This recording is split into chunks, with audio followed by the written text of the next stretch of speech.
एक बेहद महत्वपूर्ण विषय पर, विशेषकर देश की माताओं, बहनों और बेटियों से बात करने के लिए आया हूं। आज भारत का हर नागरिक देख रहा है कि कैसे भारत की नारी शक्ति की उड़ान को रोक दिया गया, उनके सपनों को बेरहमी से कुचल दिया गया। हमारे भरसक प्रयास के बावजूद हम सफल नहीं हो पाए। नारी शक्ति वंदन अधिनियम में संशोधन नहीं हो पाया और मैं इसके लिए सभी माताओं, बहनों, उनसे मैं क्षमा प्रार्थी हूं। साथियों, हमारे लिए देश हित सर्वोपरि है, लेकिन जब कुछ लोगों के लिए दल हित सब कुछ हो जाता है, दल हित देश हित से बड़ा हो जाता है, तो नारी शक्ति को, देश हित को इसका खामियाजा उठाना पड़ता है।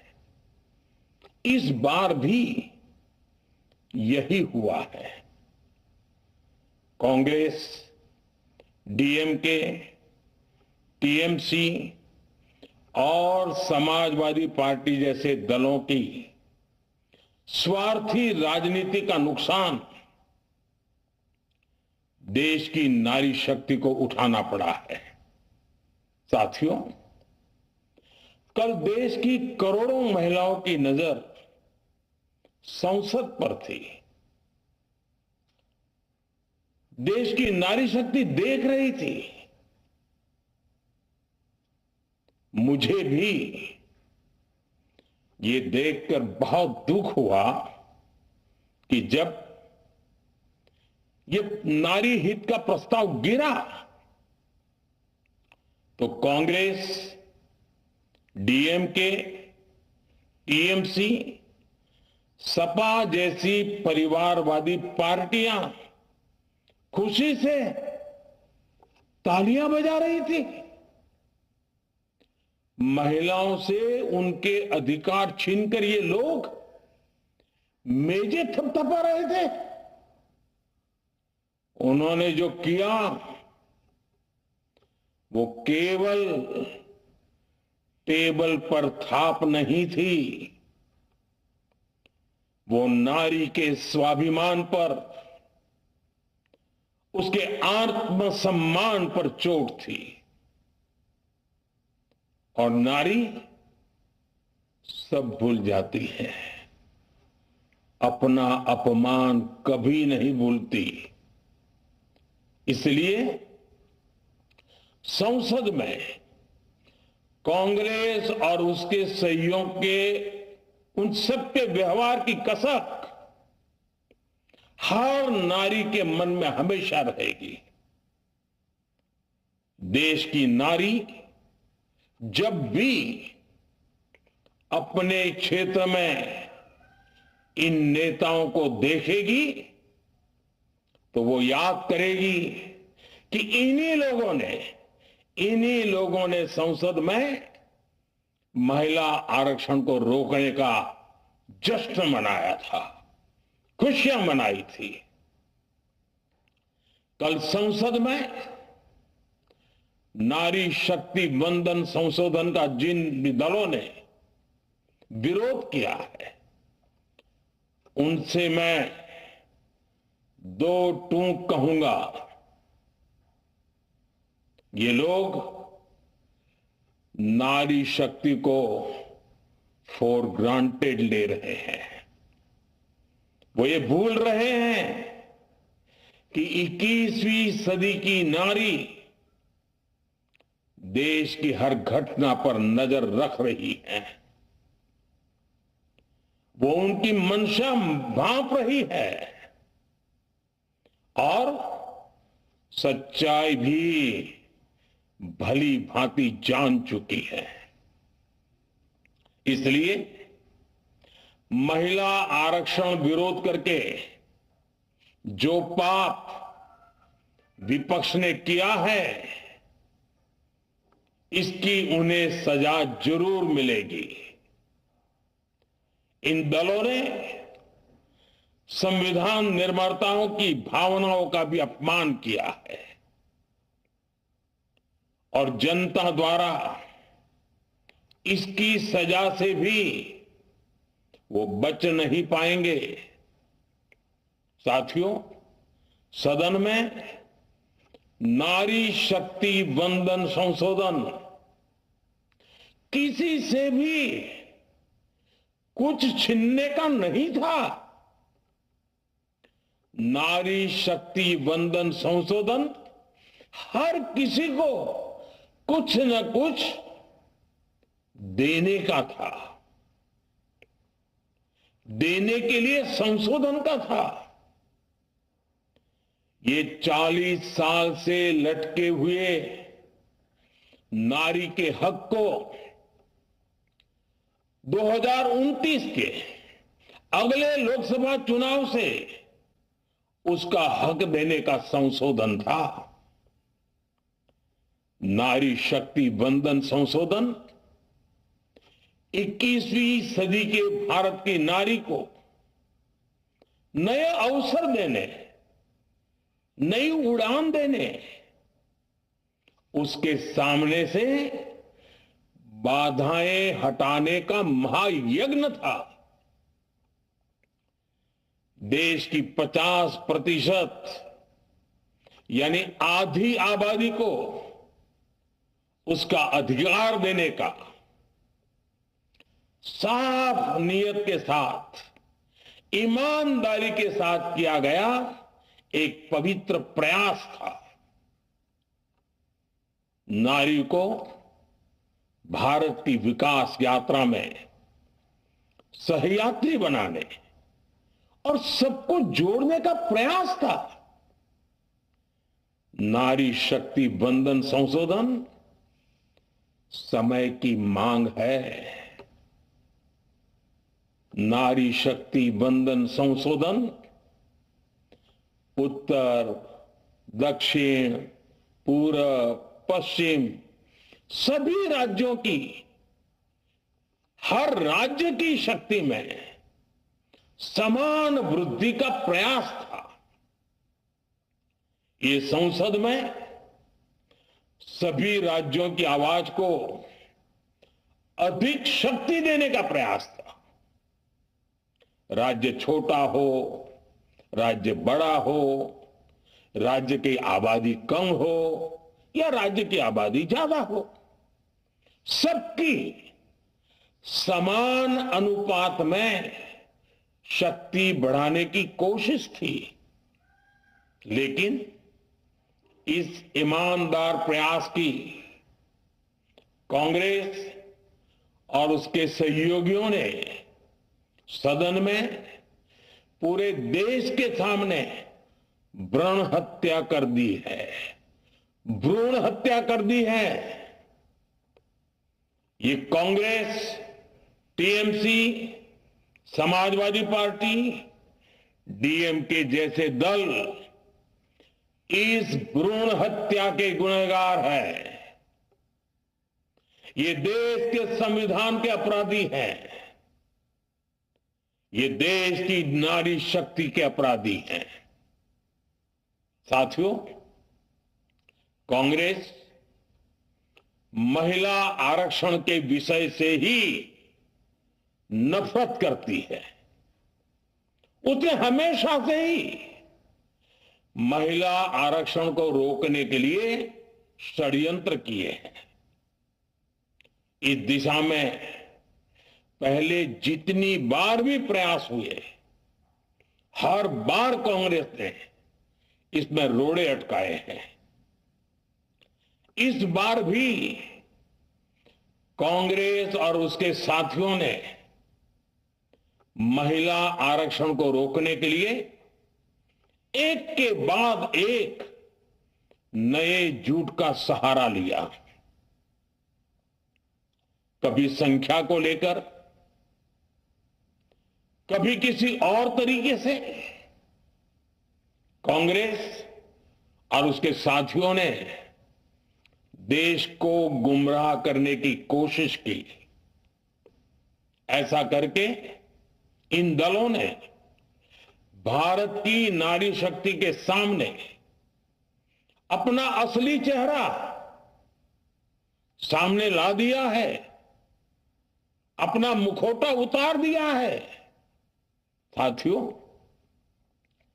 मुझे व्यक्तिगत तौर पर आशा थी कि कांग्रेस अपनी दशकों पुरानी गलती सुधारेगी। कांग्रेस अपने पापों का प्रायश्चित करेगी। लेकिन कांग्रेस ने इतिहास रचने का, महिलाओं के पक्ष में खड़े होने का अवसर खो दिया। कांग्रेस खुद देश के अधिकांश हिस्सों में अपना वजूद खो चुकी है। कांग्रेस परजीवी की तरह क्षेत्रीय दलों की पीठ पर सवार होकर खुद को जिंदा रखे हुए है। लेकिन कांग्रेस ये भी नहीं चाहती कि क्षेत्रीय दलों की ताकत बढ़े।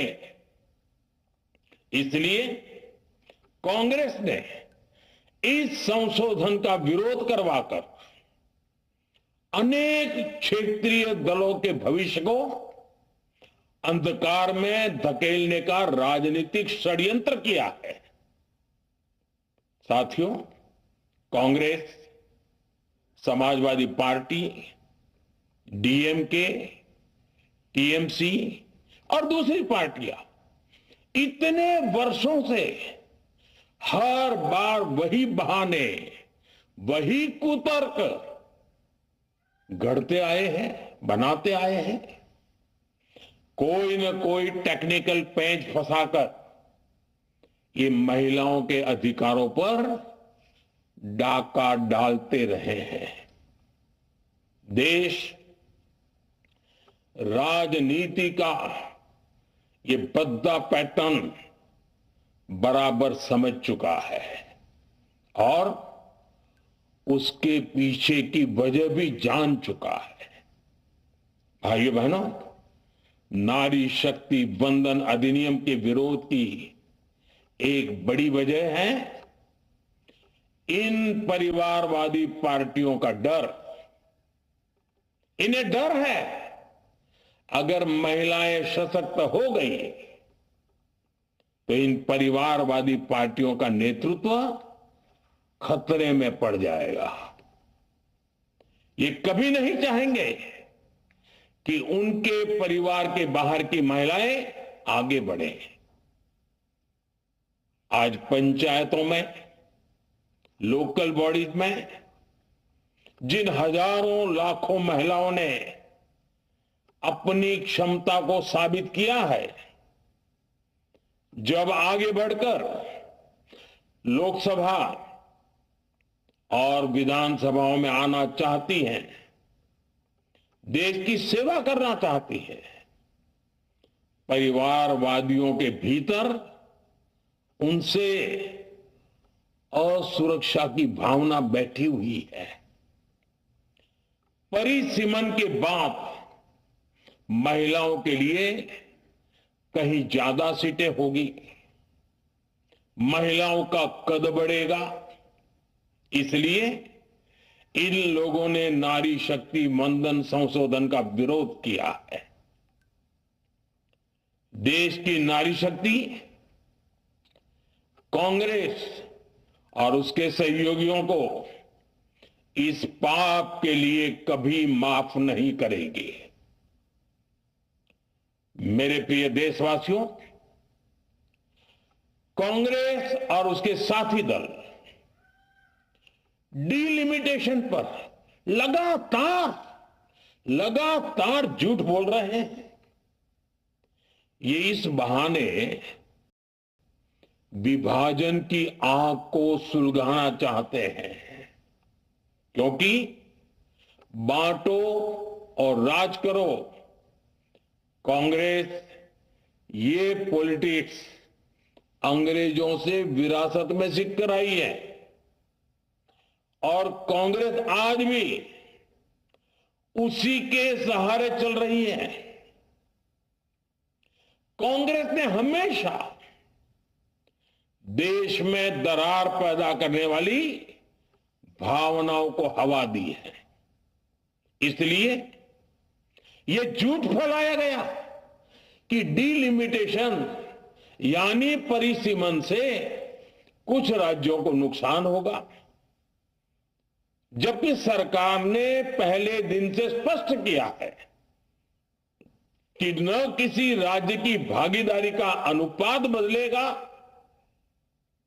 न किसी का रिप्रेजेंटेशन कम होगा, बल्कि सभी राज्यों की सीटें समान अनुपात में ही बढ़ेगी।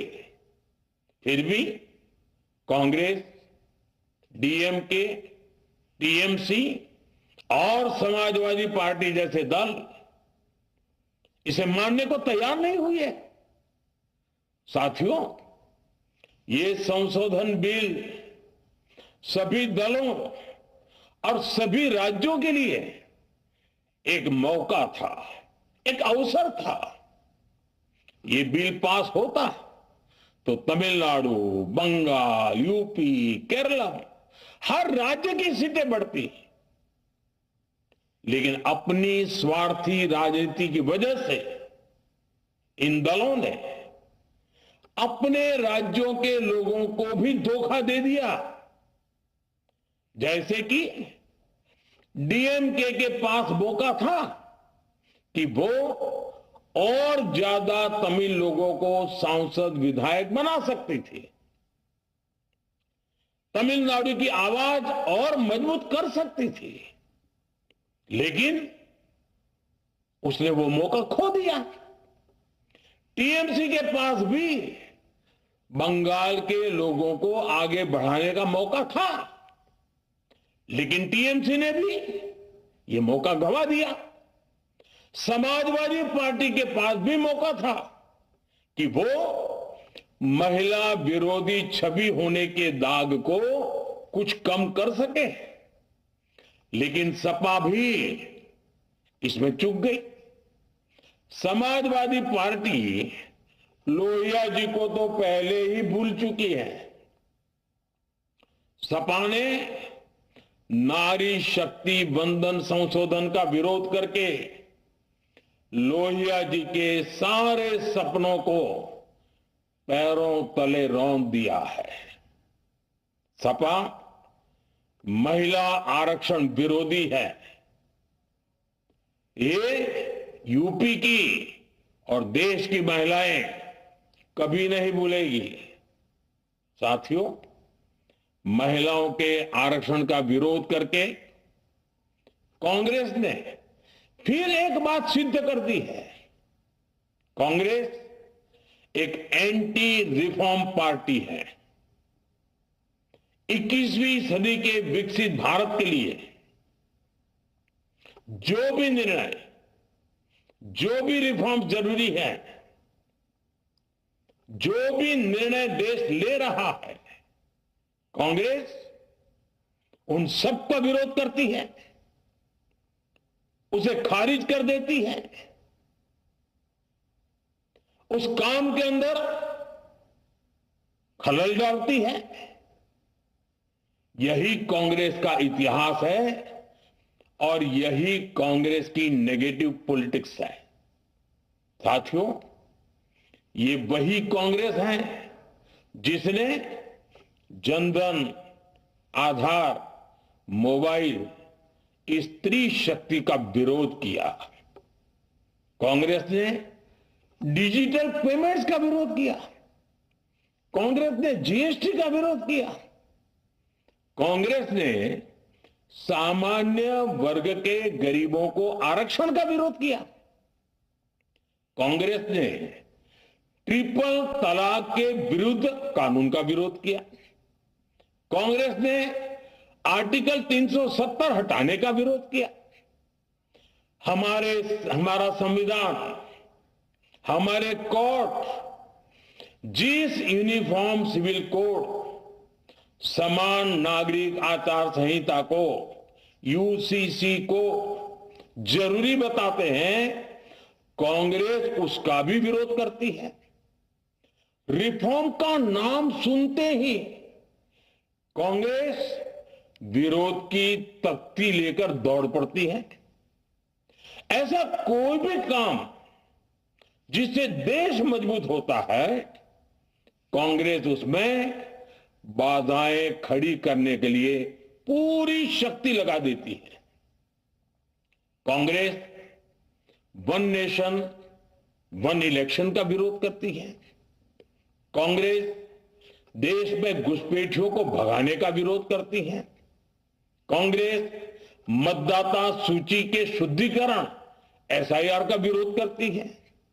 कांग्रेस वक्फ बोर्ड में रिफॉर्म का विरोध करती है। साथियों, कांग्रेस ने शरणार्थियों को सुरक्षा देने वाले सीएए कानून तक का विरोध किया। इस पर झूठ बोलकर, अफवाहें फैलाकर देश में बवंडर खड़ा कर दिया। कांग्रेस माओवादी नक्सली हिंसा को समाप्त करने के देश के प्रयासों में भी रुकावटें डालती है। कांग्रेस का एक ही पैटर्न रहा है, कोई भी रिफॉर्म आए तो झूठ बोलो, भ्रम फैलाओ।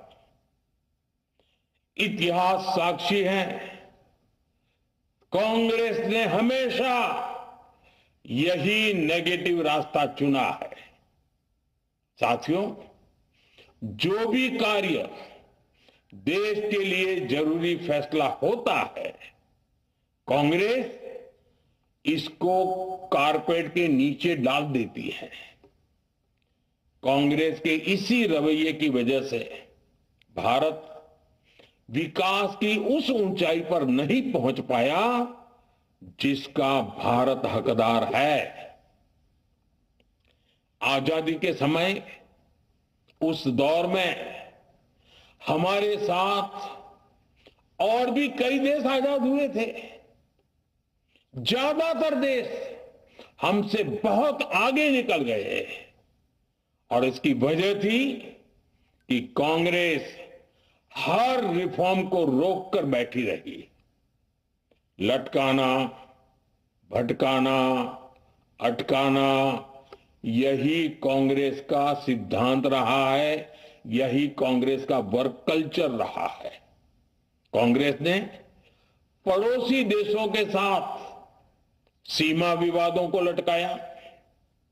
कांग्रेस ने पाकिस्तान के साथ पानी बंटवारे से जुड़े विवादों को लटकाया। कांग्रेस ने ओबीसी आरक्षण के निर्णय को 40 साल तक लटकाए रखा। कांग्रेस ने सैनिकों के लिए वन रैंक वन पेंशन को 40 साल तक रोके रखा। साथियों, कांग्रेस के इस रवैये ने हमेशा देश का बहुत बड़ा नुकसान किया है। कांग्रेस के हर विरोध, हर अनिर्णय, हर छल प्रपंच का खामियाजा देश ने भुगता है, देश की पीढ़ियों ने भुगता है। आज देश के सामने जितनी भी बड़ी चुनौतियां हैं, वो कांग्रेस के इसी रवैये से उपजी हुई है। इसलिए ये लड़ाई सिर्फ एक कानून की नहीं है, ये लड़ाई कांग्रेस की उस एंटी रिफॉर्म मानसिकता के साथ है जिसमें सिर्फ नेगेटिविटी है, नकारात्मकता है। और मुझे इसमें कोई संदेह नहीं है कि देश की सभी बहनें बेटियां कांग्रेस की इस मानसिकता को करारा जवाब दे के रहेगी। साथियों, कुछ लोग देश की महिलाओं के सपने टूटने को सरकार की नाकामी बता रहे हैं, लेकिन ये विषय कामयाबी या नाकामयाबी क्रेडिट का था ही नहीं। मैंने संसद में भी कहा था, आधी आबादी को उनका हक मिल जाने दीजिए, मैं इसका क्रेडिट विज्ञापन छपवाकर विपक्ष के सभी लोगों को दे दूंगा। लेकिन महिलाओं को दकियानुसी सोच से देखने वाले फिर भी अपने झूठ पर अड़े रहे, कायम रहे। साथियों, नारी शक्ति को भागीदारी दिलाने की लड़ाई दशकों से चल रही है। वर्षों से मैं भी इसके लिए प्रयास करने वालों में से एक हूं। कितनी ही महिलाएं ये विषय मेरे सामने उठाती रही हैं, कितनी ही बहनों ने पत्र के द्वारा मुझे सारी बातें बताई हैं। मेरे देश की माताएं, बहनें, बेटियां, मैं जानता हूं आज आप सब दुखी हैं। मैं भी आपके इस दुख में दुखी हूं। आज भले ही बिल पास कराने के लिए जरूरी 66% वोट हमें नहीं मिला हो, लेकिन मैं जानता हूं देश की 100%, 100% नारी शक्ति का आशीर्वाद हमारे साथ है। मैं देश की हर नारी को विश्वास दिलाता हूं, हम महिला आरक्षण के रास्ते में आने वाले हर रुकावट को खत्म करके रहेंगे, हटा करके रहेंगे।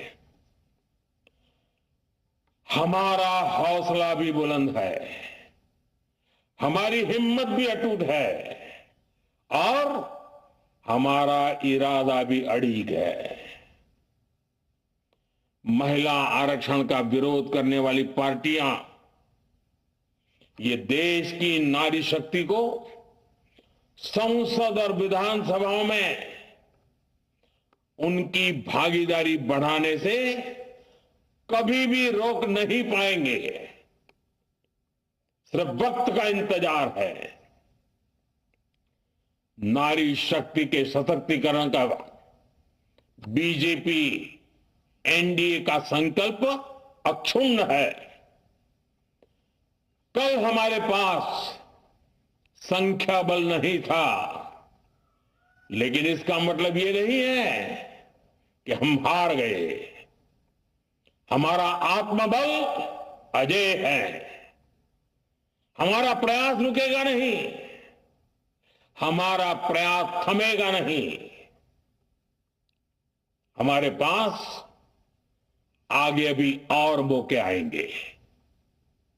हमें आधी आबादी के सपनों के लिए, देश के भविष्य के लिए इस संकल्प को पूरा करना ही है। आप सबका बहुत बहुत धन्यवाद।